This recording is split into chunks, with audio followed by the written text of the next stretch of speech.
See, I think there are three kinds of people. There are winners, people that know who they are, know what they want, know their potential, know what the possibilities for their lives, and they go out and they take life on. And then there are far more other people, and those are the losers in life. They don't know who they are. They've set themselves up to be losers.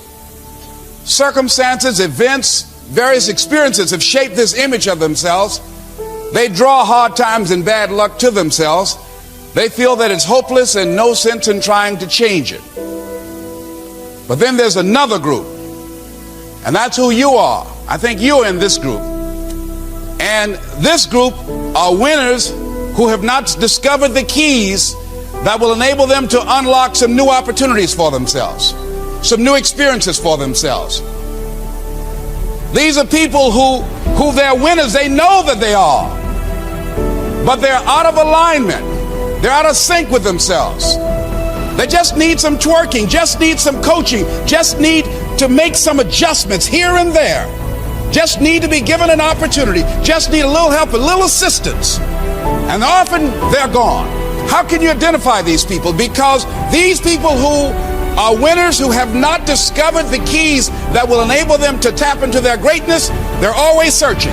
They're brave stormy weather, icy streets, sleet and rain to get there.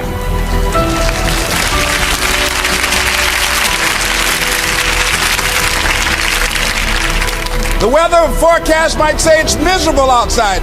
Driving is hazardous, but these strange people, this strange breed, they'll get all bundled up, and something in them say they ain't talking to me. These people always seeking, going to seminars, going to workshops, reading books, asking questions, trying to find some answers to their lives. These people have what Howard Thurman calls in one of his books entitled "Deep is the Hunger."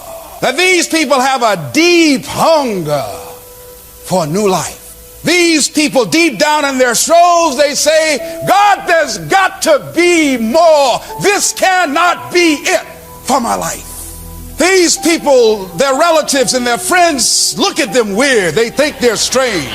What's wrong with you? Why can't you be satisfied with what you've got? Why do you have to have that? Why can't you just settle down? Why do you have to do this?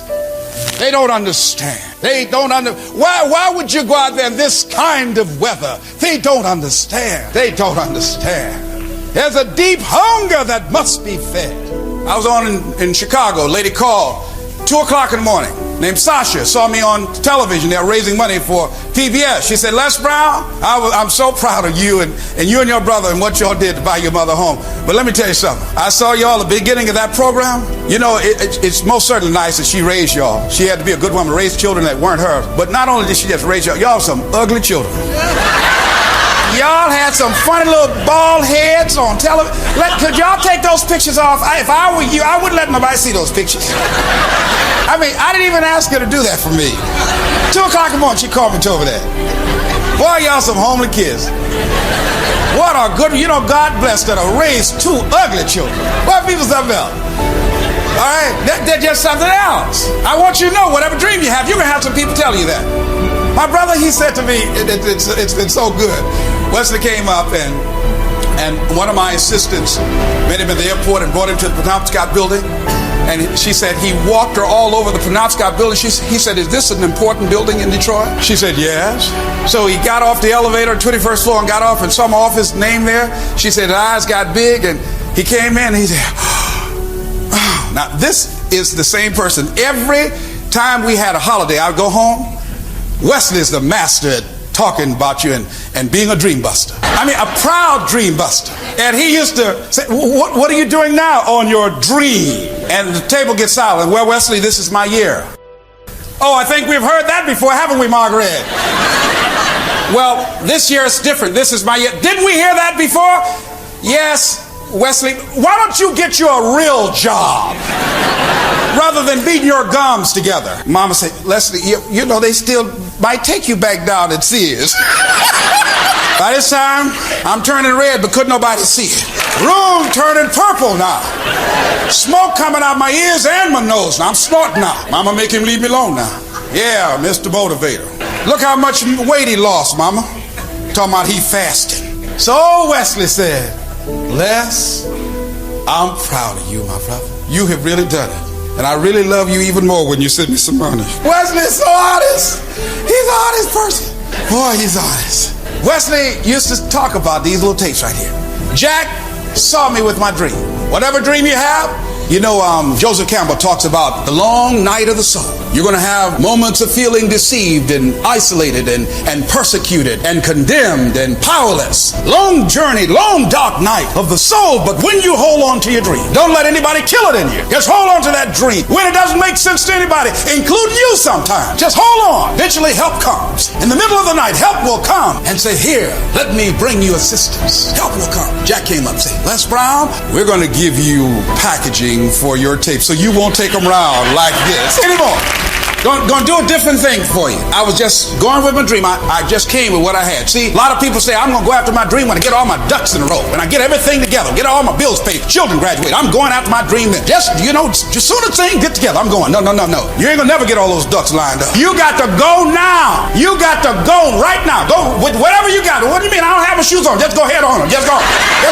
Go with whatever you got. Because the clock is ticking. Time's gone. Wesley look older than me because that boy hasn't found out about Clairol yet. But time gone. I'm proud of him. Look like my daddy with all that gray hair. Time's gone. You know it's time for that boy no longer spring chicken. That boy look kind of old over there. Time's gone. You got to go now. You got to do what you got to do. You got to do now, right now, what you got. Got to take it right now. Got to take it to the hoop right now. Now, here's what you got. You don't have no time to mess around. You got to concentrate your thoughts. See, we thinking those thoughts all day, every day. You got to focus those thinking. Those thoughts have power. Woo, they have power. But you got to harness it. You got to, I want to tell you 2 steps, but there are going to be several, but it's 2 big ones. Here's one. Is that whatever you want, you got to focus your thinking. You own it, zero in on it, think about it, focus your thoughts. Now, as you do that, you're growing in consciousness, and that will increase your manifesting power. Some things will happen quickly, some things take longer, but after a while, remember, some of y'all know, 5 years ago, I couldn't do what I'm doing right now. I couldn't draw these numbers right now, but as I've grown in consciousness, so has been my capacity to manifest larger audiences and the results that I want to produce in my life. But I concentrated. What are some of the tools you use? Here you go. You know, I got that little card in here. I saw that little gold card. It's inside you. Look in your little thing there. If you don't have one, we'll give you one. Got a little card here. This is your mind say, now this is Mickey Mouse. What are we gonna do with the little card? Don't worry about it. Don't worry about what that chitter chatter says. Don't worry about that. Here's what this little card says. My gold mine. I am blessed and highly favored. Read that, please. Get up in the morning. You want to get up feeling like that. You're blessed. And you are. Say, I'm blessed, highly favored. That means you highly favored to get your goal. Start feeling like a winner. Start feeling like you are an attraction for good things. See, once you are defeated in your mind, ladies and gentlemen, it's all over. It's all over once you're defeated in your mind. See, you showed up with greatness in you because of the mindset we've been born into. And most of us, because we're allowing ourselves to be controlled by life as to being in charge of our lives, as opposed to taking charge of our lives, we're on automatic. We're just following the crowd. See, a lot of folks here tonight, but only a small number will come for 6 nights in a row, regardless of rain, sleet, or snow. And who are those that will come? The ones that have said, if I can go there and get something that's going to make a difference in my energy level, in my confidence, help me find my purpose, give me some idea that can make me turn the corner and where I'm going, it's possible. I can do it. Will you have some hard times? Yes. Have you ever heard people say, look here, I've done everything I can do. I'm only human. And when they say I'm only human, they're saying it from the perspective that you can only do so much. They say I'm only human, they're saying it from the perspective that I'm limited. I'm reminded of a man at a time when in the South, the soil was depleted from the kind of crops that were being grown and because of neglect. And this man came up with an idea for the farmers. He said, listen, he said, start planting peanuts. One, it doesn't take as much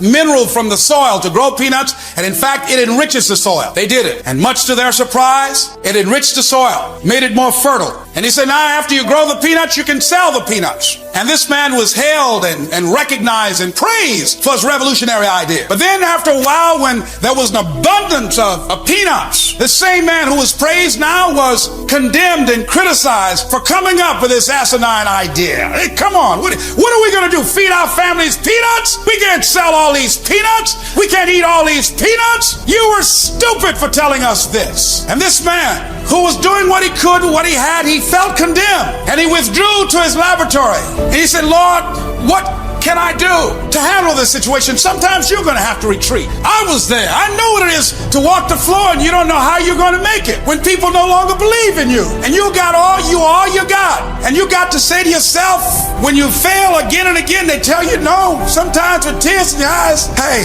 it's possible.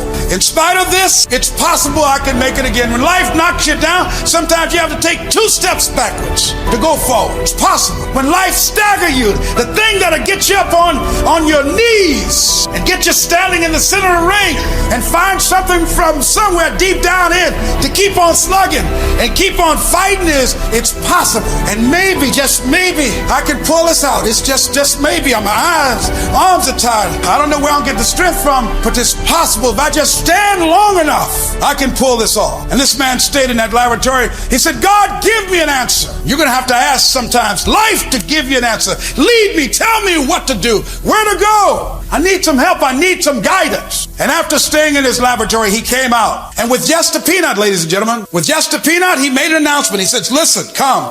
He said, I've discovered 300 uses for this peanut. You can make 12 different dyes with it. You can make powder with it. You can make cardboard with it. I've got other uses. And he discovered over 600 uses for the sweet potato. Now just think, George Washington Carver made penicillin from a peanut. Just a peanut, ladies and gentlemen. Undynamic, unthinking, unfeeling, inanimate object. There are 300 uses that we know about. Now just think, if that happened, then what can be done with a dynamic, thinking, feeling, creative human being? Oh, but I lost my job. This is all I've ever done. This is all I know. No. Here's your homework. I want you to read your card 3 times a day. Write your goal down. Think about your goal. Go to the store. Get you a peanut and put it someplace special.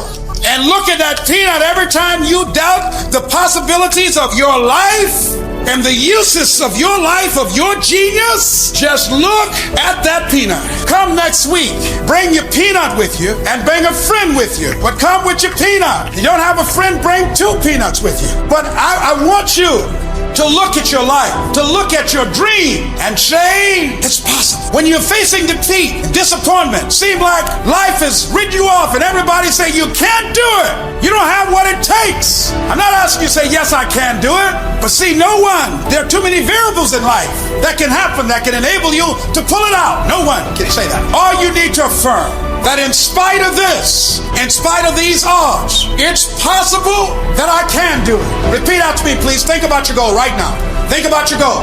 And say this with me with every feeling in your body, all the faith that you can conjure up, all the inner strength deep down inside. Just say, it's possible. Say it like you mean it. It's possible. I can have my dream. I can have this new life, this new vision of myself. It's possible. Shake somebody's hand on your right and left and say, it's possible for you too. So I want you to get the Mastermind Journal and work with it and write your goals down. Do the image book that's in here. Concentrate, focus your thoughts and thinking on your goal. And all I want you to do next week, come with a peanut and bring a friend. And if it's crowded, if you have to walk 3 blocks, if it's going to mean a breakthrough and a difference in your life, so be it.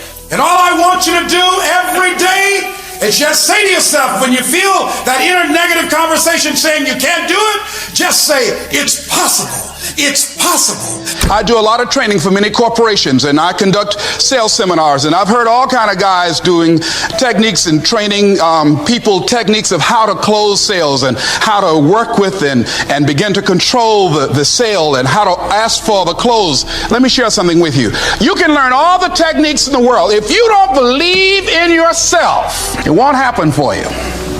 I learned all of it.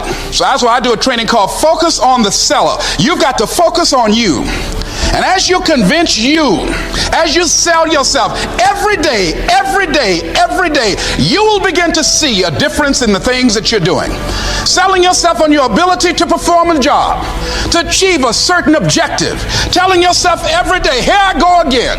And I got what it takes. This is my day, and nothing out here is going to stop me. The other thing is, take full responsibility for your life. Accept where you are and the responsibility that you're going to take yourself where you want to go. Someone said we have 2 primary choices in life. We can either accept accept conditions as they exist, or we can take the responsibility to change them. See, a lot of people want to exempt themselves from taking responsibility. All they want to do is talk about the problem. Every time you see them, they'll tell you their story over and over and over and over again. No. You want to take responsibility for your life. I got me here, I can get me out of this. And I'm getting out. I'm not going to be a volunteer victim. George Bernard Shaw said there are two kinds of people in life. You know, he said those that make things happen, those that watch things happen, and those that don't know what happened. And he said the people that get along in this life look around for the circumstances that they want, and if they can't find them, they make them. They create them. So part of beginning to get unstuck, you've got to decide that the behavior pattern that you have adopted doesn't work for you. You've got to change your strategies, and changing your strategy means reinventing your life, recreating you, and you have the power to do that. You can decide that you're going to change, that you're not going to be a wimp. You can decide that you're going to stand up to life. You can decide that I'm going to live each day as if it were my last. You have the power to make that decision. You can decide I'm going to work on myself and develop myself. I'm going to empower me. And all of these things that are happening to me right now, they're just temporary inconveniences. They're not stronger than I am. I'm in charge here. Overcoming the negative conversation, that inner dialogue that's going on all the time, even when you don't want it to be there. You can't stop yourself right now from thinking. You can't do it. It's going on. And so learning how to empower yourself, part of doing that is standing up to yourself. You've got to stand up inside yourself sometimes and say, shut up! You've got to do this. I was going to give a presentation, and this voice inside of me saying, you can't do this. You don't have everything it takes. Shut up! You telling me what I can't do. I have got to do it. You get scared sometimes. Your mind will go blank on you. Some people you will allow to unnerve you, and you wonder, what's wrong with me? I'm not crazy. That's why you've got to learn to make a conscious, deliberate, determined effort to stand up inside yourself. Working on yourself, watching that inner dialogue, it will determine the quality of your life. Next thing is that you've got to activate the thinker in you. Don't allow your emotions to control you. We are emotional, but you want to begin to discipline your emotion. If you don't discipline and contain your emotions, they will use you. Your mind goes on automatic, just like a God. You know, I loved reading the book called As a Man Thinketh by James Allen. He uses the analogy of the mind being like a garden. You know, weeds don't have to have any encouragement to grow. You don't have to water them. They don't have to get sunshine. They don't have to have fertile ground. They will grow through the cracks of a sidewalk. Am I right? But if you want to grow orchids or roses or any kind of exotic flowers, there are special processes and procedures you must go through. Well, by the same token, you don't have to force yourself or motivate yourself to think negatively, to be depressed, to hate somebody, to want revenge, to want to get back at somebody, to beat yourself up over the head, to feel loaded with guilt. You don't have to make any effort to do that. Your mind is on automatic. It will do that by itself. But if you want to begin to move into your own personal greatness, if you want to begin to really enjoy a happy, successful, healthy life, you've got to be willing to go against the tide. You've got to be willing to harness your will and say, in spite of this, I'm in control here. I'm not going to let this get me down. I'm not going to let this destroy me. I'm coming back, and I'll be stronger and better because of it. You have got to make a declaration that this is what you stand for. You're standing up for your dreams. You're standing up for peace of mind. You're standing up for health. You want it, and you're going to go all out to have it. It's not going to be easy. When you want to change, it's not easy. If it were in fact easy, everybody would do it. But if you're serious, you'll go all out. I don't care how good you are. I don't care how talented you are. I don't care how much you work on yourself. There are some times when things aren't going to go right. They just are not going to go right. There are times when anything that can happen will happen. Murphy's Law will be knocking at your door. Why? I don't know why. That's called life, and you have to deal with it. Sometimes your life will be in a slump, just like sports. Some of the best shooters can't hit baskets different times in games. They get in a slump. Do they sit on the sideline and say, I just didn't hit a basket today? No. They continue to execute. I suggest to you that if you are facing a challenge, don't stop. Stay busy. Work your plan. Continue to do those things that you know that work for you after you have evaluated yourself in the situation. Continue to move. Stay busy, stay busy, stay busy. I was working on a job, and I came home one day. I was married at the time, and I told my former wife, I said, that guy Bert I work for is stupid. She said, if he's so stupid, why does he sign you a paycheck? Now, you see why I divorced her, right? I couldn't stand her. That night, I could not sleep well. Here was a guy that was controlling my life. I was going through all kinds of changes because this man controlled my paycheck. And it was Carlyle who said, truth crushed to earth shall rise again. Winston Churchill said, the truth is incontrovertible. Malice may attack it, ignorance may deride it, but at the end there it is. And we know scripture that says, ye